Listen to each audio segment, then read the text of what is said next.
And we are back with a substitute teacher edition of the Doing All Right podcast, y'all. We are back.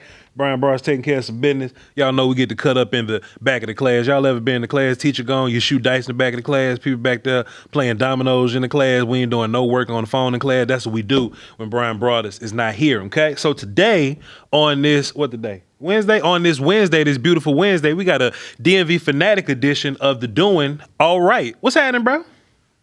Hey, bro. Chilling, man. Appreciate you for having me on. This about to be like roast me. You ever watch them roast me clips like on YouTube? Yeah. Yeah. Substitute teacher class. Yeah. This was about to be. About to get that. Listen, man, when I jumped off in draft world, like you was right there with me. Like it was me, you, and Foots. We was right there. We was at the draft in Dallas together. You know what I mean? So absolutely. We go way back, of course. So you one of my trusted draft guys here, man. I just wanted to run some things by you, man. I just wanted to just chop it up with you for a little bit, and some Cowboy stuff too. We're gonna work that in as well. Absolutely. The draft is next Thursday. It's pissing me off though, John G. You know how it go, man. It's pissing me off. All the little narratives getting thrown around. And I normally don't like to talk about trades in that way. I think it's a way for people to back out of the responsibility of hanging in there and just making a pick.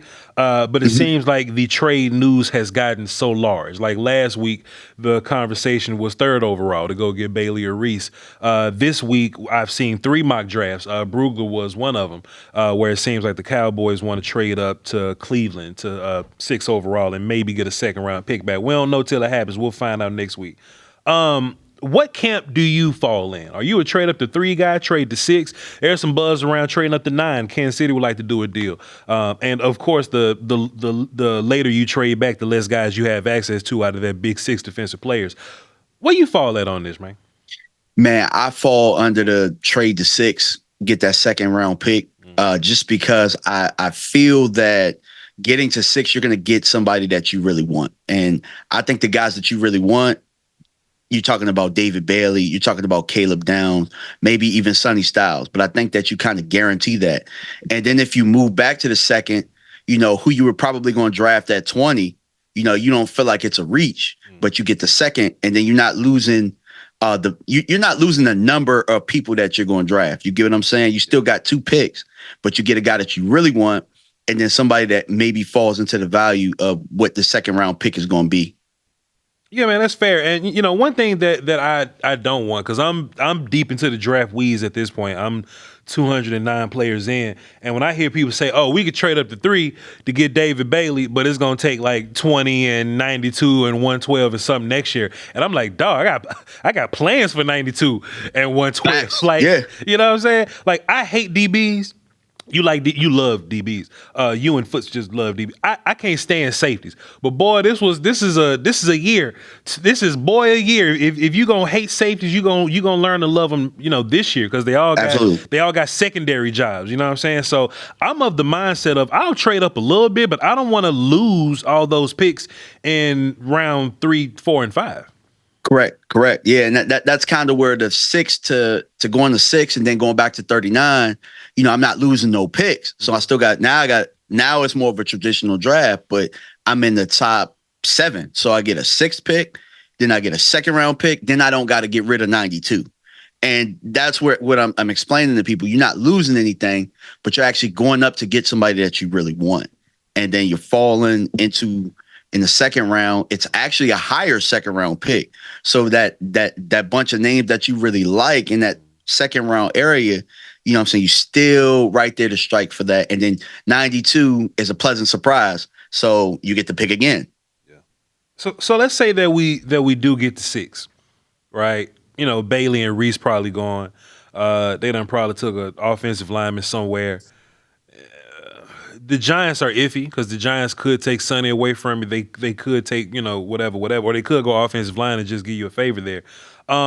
If you at 6 overall, Delane is there, Downs is there, Bain is there, and let's just say Sonny is there. Let's just say those guys are there. Delane, Sonny, Bain, Downs. Who do you take if you trade up to 6? I'm taking Caleb Downs. Okay. I just see. Oh, go ahead. You gonna ask a question? Hell no, please. Okay. I just feel like his instincts at the position. I think that for one, I think Caleb Downs isn't just one. I just don't think he's a safety. I think he's a safety. I think he's a linebacker. I think he's a nickel corner. I think that he's 3 players in one.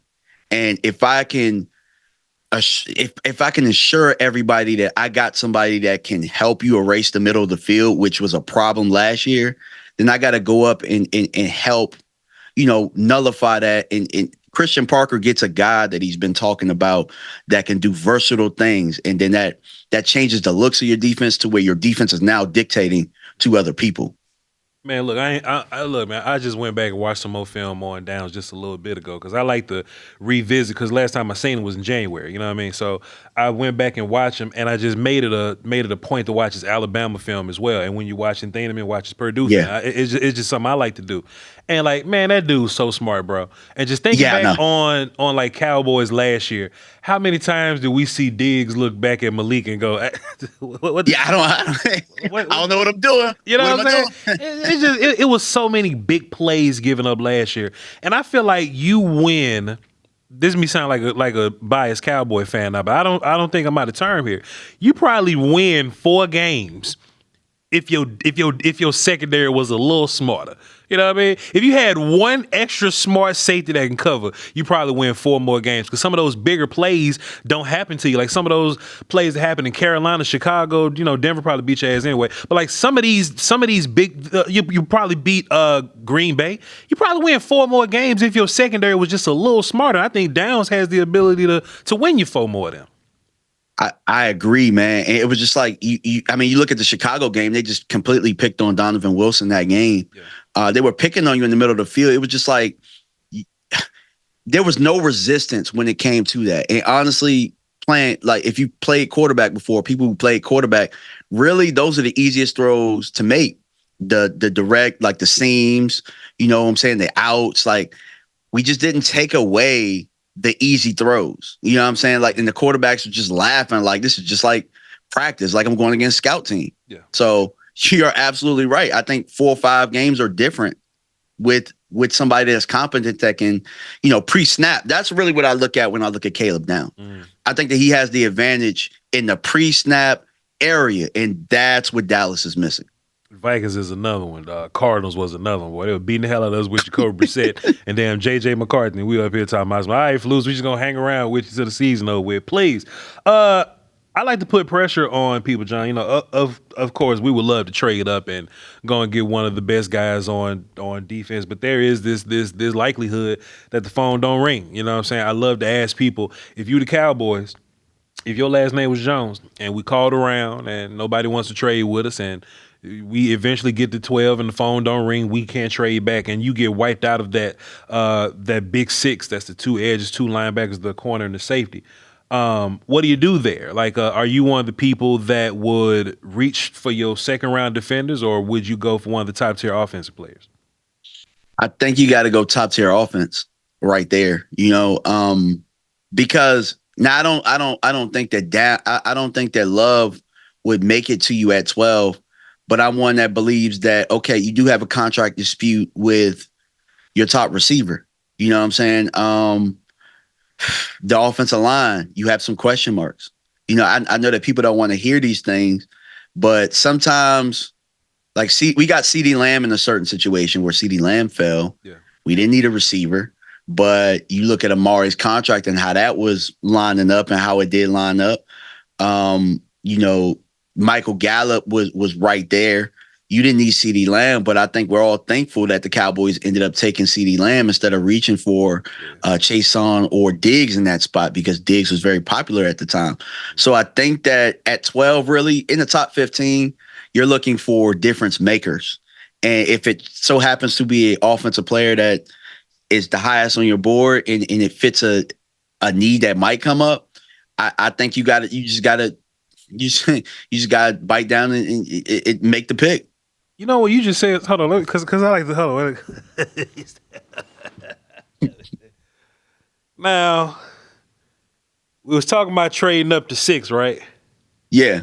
What if Jeremiyah Love there? And I know you love Jeremiyah Love. We just talking, man. What if Jeremiyah Love? What if Downs went to the Giants and Jeremiyah Love is there, and it's like Jeremiah, Sonny Bain, and whoever the hell? Can we at least entertain the idea of the running back at 6? Yeah, because at the end of the day, that helps your defense, and really, again, it's not just a running back. This is a dynamic playmaker. And there's some of them runs that you look at Javonte last year that you say, if that's Love, you know what I'm saying? That's 6. That changes the way that you look at certain games. That puts pressure on them to have to score. You know what I'm saying? Because you got a top-notch quarterback. You got top-notch receivers. So, I think Dallas struggled at certain points to where if you think about it scoring-wise, like we think about this and it's like you get to a certain point, you're like, all right, we cool with kicking a field goal. Mm-hmm. Like we're at a point now where we're like, do we sign our kicker to an astronomical deal because he's bailed us out of situations? And I don't want to go into like getting to the 40 and saying we cool, we can kick a field goal here. Like, I want to get to the 40 and say, man, hell, it could be Pickens, it could be Lamb or Jeremiah Love. Yeah. And that's where you got to entertain the idea. And he's high up on my board. DMV, I ain't gonna lie, man. They can have Aubrey for that second round pick, dog. Just give me. No, we can walk I'm away in the same boat. No, we can walk away with 6, 2 2s, or 3. Boy, we gonna have a party in that mug. They say Aubrey up out of there. Are the Cowboys making a mistake with this Jermod McCoy thing? It's been widely reported. Nick Harris has reported it that the Cowboys kind of not in on Jermod McCoy. I don't know exactly what that means. I don't know if that means they ain't in on 12. They ain't in at 20. Is it a rebel thing where if the league is kind of out on them, third round maybe we could talk about it. But then there's some reports that came out. I kind of heard of it. I was just waiting on it to come out. Is that Jermod's knee is much worse than it was originally thought. What do you do about this situation? Because on film, I thought he was a better player than Mansour was. That's just my own personal opinion. I thought he was physically better. I just thought he did more things just a tad bit better than Mansour Delane. So where you at with Jermod McCoy, Tennessee, and are the Cowboys wrong for looking at it this way? Honestly, I think it's a smokescreen because at one point, Caleb Downs had a degenerative knee issue as well. I think sometimes you got to look at it as chess. And I know that Nick Harris does a phenomenal job. And so by any means am I saying like Nick Harris hasn't heard something or somebody told him something. But you also got to look at it. This is GM Lion season. And every year we get roped into these rumors and we get roped into, getting duped. And, especially in Cowboys land, everybody's going to have stories on top of stories. But last year, up until probably the final day, did anybody believe anything about Tyler Booker being somebody that they were really interested in? Right. So I don't think I think that we kind of just got to let the process play out. I know that everybody wants a scoop and everybody wants to know what's now. But as a GM, if you're the GM, do you want everybody knowing what you're thinking? Because if so, then you're really easy to manipulate when it comes to trading up or like I could just trade up in front of you and take who you want. Man, that's fair, man. And I like the player a lot, I would love to get a feel for what the other teams are thinking. You know what I'm saying? Like, if they wouldn't take him in the top 10, then I'm not sure that I would feel great taking him at 12. You know what I'm saying? It's kind of like the same thing with Revel. I had a first-round pick on a first-round grade on Revel. I like Revel a bunch. He was like my second best corner behind, like, Barron or something. Last year, but I was a big fan of Revel, but I was like, maybe they take him in the second round, but if nobody else in the league take him in the second round, your ass bet not neither. You know what I'm saying? So the Cowboys took him in the third because I guess it was league-wide consensus is that's where we'll start taking chances on him. Now, I know damn well the Cowboys not going to do it again. You get your 12 guy, your 20 guy, and you get Jermod McCoy at 92 and just shoot the dice a little bit. That'll be a damn party for real, for me. And honestly, I don't want to get to that point because you're not trading up. That's also why I am be a little bit aggressive, but also keep your pick because because if I'm trading up, I'm not putting myself in that situation to where if I feel like he's the best on the board and I feel like his medical checkout and all of that type of stuff, I don't want to be in that situation to where I got to make that decision. And you know what I'm saying? This is what I'm left with. I would rather go get whoever I want. You know what I'm saying? But if you're in that situation, I mean, at the end of the day, you drafted healthy people and they end up getting hurt too. So it's just like, what do you do? I just think you got to kind of stick with your guns. Sometimes you're going to make the right call in those situations. Sometimes you're going to make the wrong call. but you can't play scared. You know what I'm saying? Mm-hmm. Like if your gut tell you to take the person, then take the person. Assuming that the Cowboys hang in there and or like 39. So who are your favorite guys at 20 or 39? I'm trying not to lean into this trade up business. You know what I'm saying? Because I'm just not gonna believe it till it happens. That's just who I am. And when it happens, then I just gotta pivot and just do whatever there. But who are some of your favorite second round guys that the Cowboys could either pick at 20 or at 39 if that trade happens?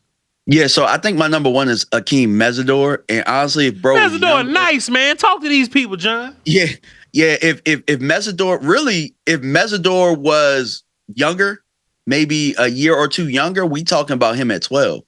You know what I'm saying? So I got Mesidor. I still like CJ Allen. I know a lot of people are out on him, but I like him there. I like McNeil Warren. I know that a lot of people feel like Thieneman's going to go higher. I don't feel that way. I think that with the safety class the way that it is, and people still having that positional value discussion, I still think Thieneman is right around 15 to 20 range. I love Avion Terrell.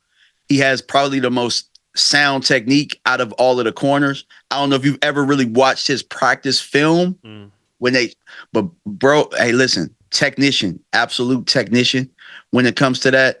And those are some of the names that I think of at the top. Now, if you're talking about 39, you're looking more at the linebackers. I love Josiah Trotter. Nice. You know what I'm saying? I love Josiah Trotter. And I think that only a couple of these guys give you Mike vibes to where you're looking for an actual Mike from day one.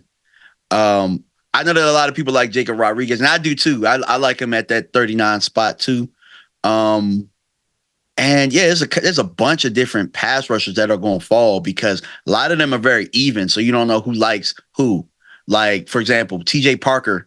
I like TJ Parker's Senior Bowl footage more than I like some of the game tape that just happened. Mm-hmm. Hell, I'm not against taking the interior guy. I like Lee Hunter a lot. You know what I'm saying? I like up until bro broke his foot, I like Caleb Banks. Yeah. You know what I'm saying? Like, I'm not against taking the interior guy. So those are just some of the names that pop out to me. Should we be talking about tackles more? Christian Parker made this change in the scheme and all this kind of stuff, and all the tackles that we felt good about, they ass got to go. Perrion, Solomon, Osa boy, they up out of here, and we leaning into more guys that are like sturdy and rundown guys, right? But there's still some room. I mean, there's still room to grow from the tackle spot now. Should we be talking about tackle more? Like we've been talking about edge and linebackers, corners, and safeties, but have we been ignoring tackle and like the 1-take, 3-take position? Well, it all depends on what they want to do. Because your 3-tech can probably play 4-eye in certain situations. I think you're more looking for the 4-eye type guy. Sure. And that way they might be able to stand Gary up if they're doing the 3-4 because you know that he can do that. Yeah. I think it all depends on what Christian Parker wants to do with his front. But I think more of the 4-eye type. You know what I'm saying? That can. Yeah, that's what I think they should be looking towards if they're not, but a guy that can kick in and play the 3 technique. And I think that with Osa, it was more about the fit. Mm-hmm. You know what I'm saying? Because you're not going to ask him to 2-gap in certain situations. Because if you ask him to 2-gap, they were just going to take him about the club.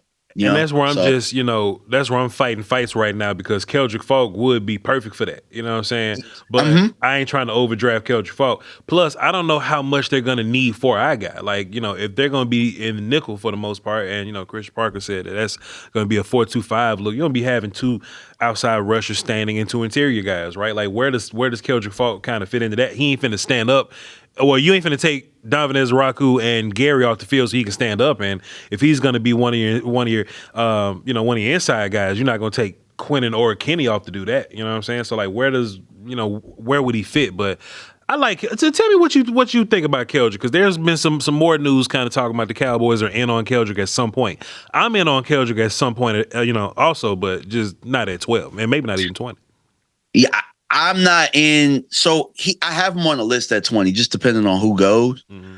But if we're talking about you trading back to go to 39, I'm absolutely in on it. Sure.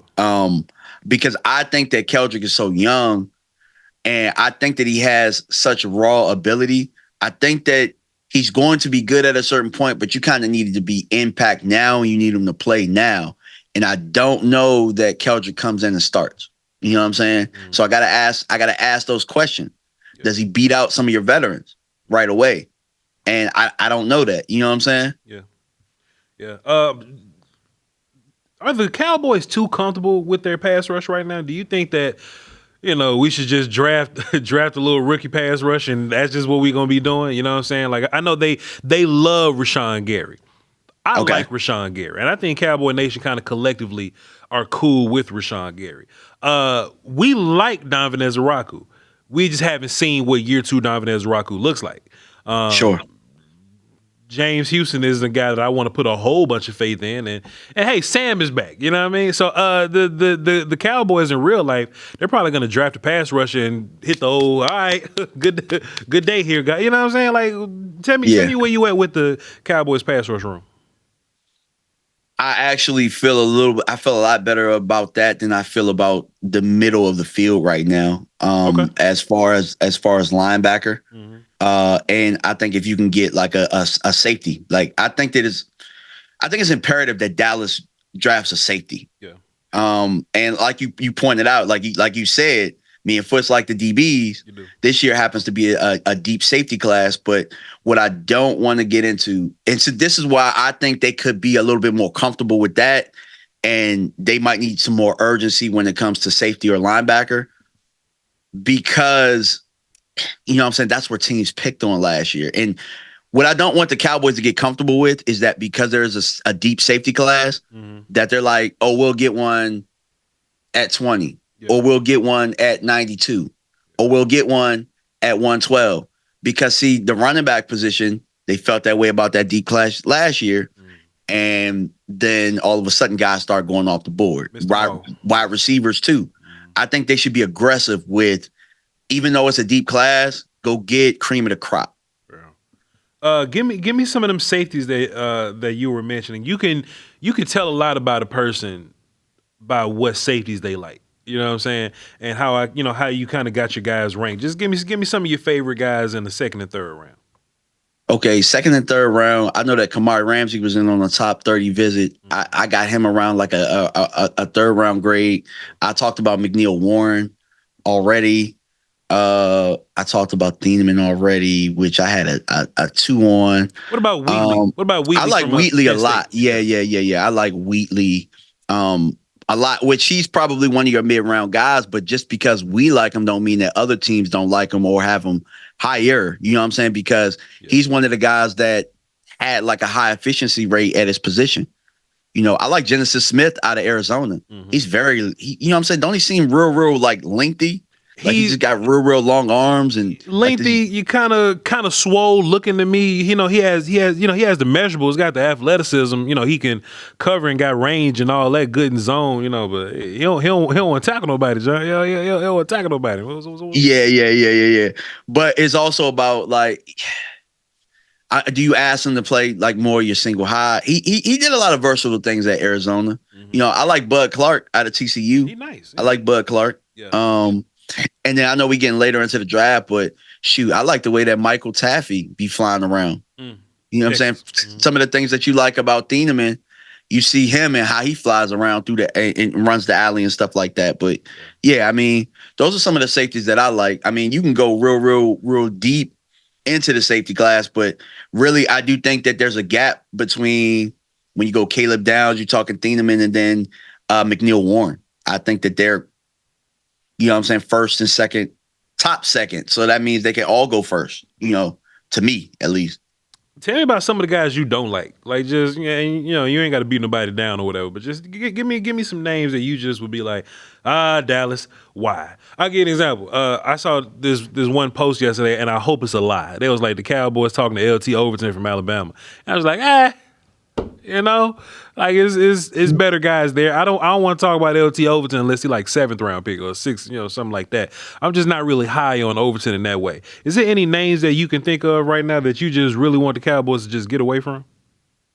If I'm looking at the halfback position, for example, right? Like, and then I say they trade back and they get a second one. Like, I'm not real high on Jadarian Price, like the draft experts are. You know, I'm big on running back. Seth McGowan's okay. You know what I'm saying? I'm just going off of the running backs and stuff like that. Tell me about Price. What you don't like about Price? I don't know. He just don't have, to me, the factor where I feel like he's going to make somebody in that room slow down. Like we got like Malik, you got Phil Maffa and those guys like that. And I asked myself, is Jadarian just clearly better than those guys? And also, do I feel comfortable like saying, Javonte, sit down? Yeah, that's fair. You know, that's fair. I feel that with Love. I feel that with a little bit of Katron. I feel that with Jonah Coleman. But I think that those are the short list of names when it comes to the halfbacks that I feel like, all right, Javonte, take a break real fast. This person going in, or hey, Javonte, this guy's just better than you. He became better than you, and now he's gonna be the starter, and now you're gonna be the changeup. Like, you know what I mean? Yeah, I got you. That's fair. One last one, man. One last one. You know, we got draft next Thursday, man. On a scale of 1 to 10, how you feeling? How confident are you?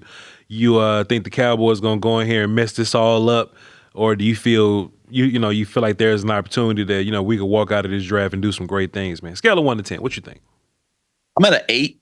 I think they're gonna do some real good things, only because they got Pimp C Christian Parker. You know what I'm saying? Hey, look here, Bun. Look here, Bun.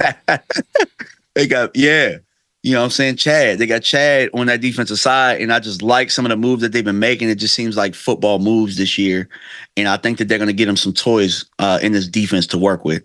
Yeah. You know, I think he's letting them know that I need certain guys, and I think that they're listening to him, and that's what I feel confident about going into this draft. I think we are gonna hit defense hard, and I also know that Shotty wants some guys that's gonna come in here and play ball. Yeah. And that's what I want. I want ball players. And I'm hoping that they feel the same way and they don't play it safe. I don't think they play it safe this year. That's what I feel confident about. DMV Fanatic 1 on Twitter, DMV Fanatic on YouTube. Does the Cover 3 podcast with Rome and J Tuck. Shouts out to those guys. Appreciate you for hopping on last minute with me, man. Fantastic conversation as always. And after the draft gets here and we lock in with whoever the hell that we drafting, we'll have you on again and react to all that stuff. You feel me? Absolutely, bro. Hey, appreciate it, man. And all the people watching, hey, thank you. Make sure y'all like and subscribe. Hey, man, appreciate y'all. So, listen, this is what y'all need to do. CrownGlobeMedia.com. NFL is a Strange Lady shirt. Is going to be gone after the draft. Tap in with that now. Get any other merch that you want. Go and build you a big board. You can do all that on the website at the draft ticker at the top. And, hey, man, we love y'all to peace. Appreciate y'all for tapping in. We're going to break down players on Thursday and Friday. John G, appreciate you. And we'll catch y'all next time, all right? Crown.